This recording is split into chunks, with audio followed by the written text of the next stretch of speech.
रात के 12 बज चुके थे। विशाल अपनी गाड़ी में अकेला एक सुनसान जंगल के रास्ते से गुजर रहा था। यह रास्ता ज्यादा इस्तेमाल नहीं होता था, लेकिन यह हाईवे से छोटा रास्ता था, इसलिए विशाल ने सोचा कि वो जल्दी घर पहुंच जाएगा। जैसे जैसे वो आगे बढ़ता गया, उसे अजीब सा महसूस होने लगा। ठंडी हवा अचानक तेज चलने लगी और सड़क पर घना कोहरा छाने लगा। विशाल ने रेडियो ऑन किया, लेकिन उसमें सिर्फ अजीब सी फुसफुसाहट सुनाई दे रही थी। अचानक गाड़ी के सामने एक सफेद साड़ी पहने औरत खड़ी दिखी। विशाल ने तुरंत ब्रेक लगाए और गाड़ी रुक गई। जब उसने ध्यान से देखा तो औरत का चेहरा धुंधला और डरावना था। उसकी आंखें गहरी काली खाई जैसी लग रही थी। भाई साहब, क्या आप मेरी मदद करेंगे? औरत ने धीमी आवाज में पूछा। विशाल का दिल तेजी से धड़कने लगा। उसे कुछ अजीब लगा, लेकिन फिर भी उसने दरवाजा खोलकर पूछा, क्या हुआ? आपको कहाँ जाना है? औरत ने धीरे से उसकी तरफ देखा और कहा, बस थोड़ा आगे, जहां सब खत्म हो जाता है। विशाल को लगा कि यह कोई साधारण औरत नहीं है, लेकिन फिर भी उसने हिम्मत जुटाई और गाड़ी में बैठने के लिए कहा।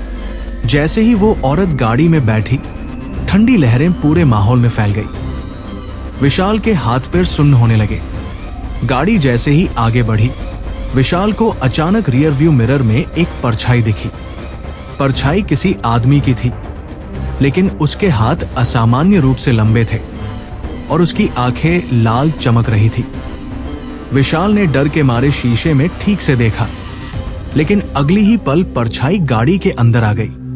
उसके सिर में तेज झन्नाटेदार आवाजें गूंजने लगी। तू अब यहां से नहीं बच पाएगा, ये सड़क तेरा आखिरी सफर होगी। विशाल ने घबराकर ब्रेक मारा और गाड़ी रुकी। जब उसने पीछे मुड़कर देखा तो गाड़ी में कोई नहीं था, लेकिन तभी टप टप टप गाड़ी के छत पर किसी के चलने की आवाजें आने लगी। विशाल ने झटके से ऊपर देखा। वही सफेद साड़ी वाली औरत उल्टी होकर खिड़की से झांक रही थी।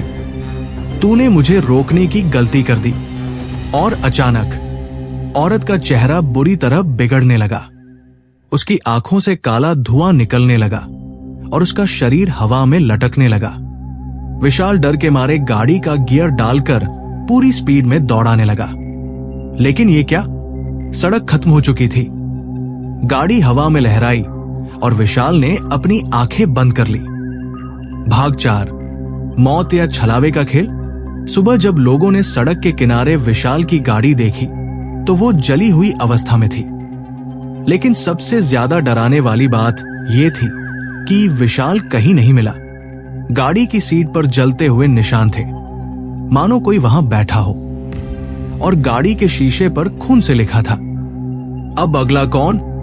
आज भी जब कोई उस रास्ते से गुजरता है तो लोग कहते हैं कि सफेद साड़ी वाली औरत मदद मांगती दिखती है, लेकिन जो उसकी मदद करता है वो कभी वापस नहीं आता। विशाल की गाड़ी जली हुई अवस्था में मिली, लेकिन उसका शरीर नहीं मिला। पुलिस को लगा कि वो हादसे में झुलसकर मर गया होगा, लेकिन गाड़ी के अंदर कोई राख तक नहीं थी। इसी बीच गांव के एक बुजुर्ग पंडित रमाकांत ने कहा, यह कोई साधारण हादसा नहीं, ये छलावे की करतूत है।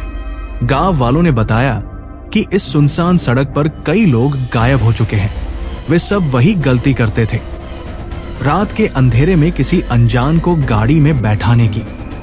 दूसरी ओर विशाल को जब होश आया तो उसने खुद को किसी अजीबोगरीब जगह पर पाया। वो सड़क के किनारे पड़ा था, लेकिन ये वही जगह नहीं थी जहां उसकी गाड़ी रुकी थी। चारों तरफ कोहरा और घुप अंधेरा था। पास ही एक पुराना ढाबा था जो कई सालों से बंद था, लेकिन अंदर से हंसने की आवाजें आ रही थी। विशाल ने जैसे ही दरवाजे को धक्का दिया, वो खुद ब खुद खुल गया। अंदर एक लाल रंग का बल्ब टिमटिमा रहा था। टेबल पर चाय के गर्म कुल्हड़ रखे थे, लेकिन कोई नहीं था। अचानक टप टप टप पीछे से किसी के पैरों की आवाज आई। विशाल ने डरते हुए पीछे मुड़कर देखा। तो सामने वही सफेद साड़ी वाली औरत खड़ी थी, लेकिन इस बार उसके चेहरे पर मुस्कान थी। तुम वापस आ गए, अब खेल शुरू होगा। भाग 7, छलावे का असली इरादा। विशाल समझ नहीं पाया कि वो जिंदा है या मर चुका है। तभी उसे आईने में कुछ अजीब दिखा। आईने में उसका अग्स गायब था, मतलब वो अब इंसान नहीं रहा। औरत ने कहा, अब तुम भी इस छलावे का हिस्सा बन चुके हो। विशाल को एहसास हुआ कि ये सब एक श्रापित खेल था। जो भी इस रास्ते से गुजरता उसे छलावा अपने लोक में खींच लेता और फिर वो कभी इंसानों की दुनिया में नहीं लौटता। लेकिन सबसे खौफनाक बात यह थी कि अगले दिन सुबह पुलिस को उसी सुनसान सड़क पर एक नया शव मिला और शव का चेहरा बिल्कुल विशाल जैसा था। क्या यह छलावा था या विशाल मरकर वापस आया था? विशाल का शरीर गांव वालों ने देखा, लेकिन कोई उसके पास जाने की हिम्मत नहीं कर पा रहा था। उसकी आंखें खुली हुई थी, लेकिन उसमें जीवन का कोई निशान नहीं था, मानो किसी ने उसे पूरी तरह खाली कर दिया हो। रात के तीसरे पहर में जब गांव के कुछ बहादुर लोग शव के पास गए तो उन्होंने देखा कि विशाल के चेहरे पर एक हल्की मुस्कान थी। पंडित रमाकांत ने डरते हुए शव को गौर से देखा और धीरे से बोले, ये शव जीवित है। लेकिन इससे पहले कि कोई कुछ समझ पाता, विशाल का शरीर अचानक कांपने लगा। उसकी आंखें ऊपर की ओर पलट गई और उसके होंठ कुछ बड़बड़ाने लगे। तुम सब अब नहीं बचोगे, छलावा आ चुका है, अब कोई नहीं बचेगा। और अचानक ही विशाल का शव हवा में उठने लगा। गांव वाले भागने लगे, लेकिन एक अजीब सी गूंजती हंसी पूरे इलाके में फैल गई।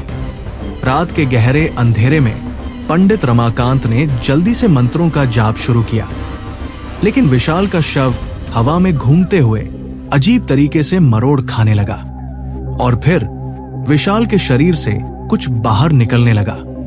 वो कोई इंसानी चीज नहीं थी, बल्कि एक काली धुंध थी जिसकी शक्ल धीरे धीरे सफेद साड़ी वाली औरत जैसी होती जा रही थी। लेकिन अब वो औरत नहीं थी, बल्कि एक डरावनी छाया मूर्ति थी जिसकी आंखें जल रही थी। अब कोई नहीं बचेगा। फिर एक तेज चीख गूंजी। रात के घने अंधेरे में गांव वाले बस एक परछाई को हवा में घुलते देख पाए। जब सब शांत हुआ तो वहां विशाल का शव पड़ा था, लेकिन अब वो पूरी तरह राख बन चुका था। भाग 10, छलावा खत्म हुआ या अभी भी जिंदा है? सुबह गांव वालों ने उस श्रापित सड़क पर एक आखिरी बार नजर डाली। अब वहां कोई सफेद साड़ी वाली औरत नहीं थी, लेकिन जो भी वहां से गुजरता उसे एक हल्की सी हंसी सुनाई देती। और कई लोगों ने अपने पीछे किसी की परछाई देखी जो बिल्कुल विशाल की तरह लगती थी। अब सवाल यह है, छलावा कौन था? सफेद साड़ी वाली औरत या अब खुद विशाल? गांव वाले ये सोचकर राहत की सांस ले रहे थे कि छलावा खत्म हो चुका है, लेकिन रात का अंधेरा हमेशा कुछ छिपा कर रखता है। गांव के बाहर एक औरत ने अपने घर के दरवाजे पर दस्तक सुनी।